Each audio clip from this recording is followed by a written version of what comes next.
झिंग हा मराठी चित्रपट येत्या 19 सप्टेंबर रोजी महाराष्ट्रभर प्रदर्शित होणार आहे. या पार्श्वभूमीवर चित्रपटाच्या टीमनं कोल्हापुरात माध्यमांशी संवाद साधला. मूळ स्वरूप झाकोळलेल्या लावणीला पुन्हा एकदा झळाळी मिळावी आणि यातील कलाकारांच्या सध्याच्या दयनीय परिस्थितीची सर्वांना जाणीव व्हावी या उद्देशानं या चित्रपटाची निर्मिती करण्यात आली आहे, अशी माहिती निर्माते सौरभ कुंभार यांनी दिली आहे. अमित वाल्मिक कोळी यांनी या चित्रपटाचे दिग्दर्शन केले.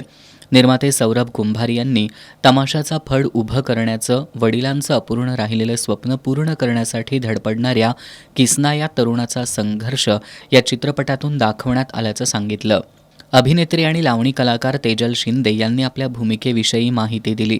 सहाय्यक दिग्दर्शक अक्षय मोरे आणि उपस्थित इतर कलाकार शुभम चौधरी, मोहन राऊत, सोमनाथ पाटील यांनी या चित्रपटातून तमाशा कलावंतांचं जगणं मांडण्याचा प्रयत्न करण्यात आल्याचं सांगितलं.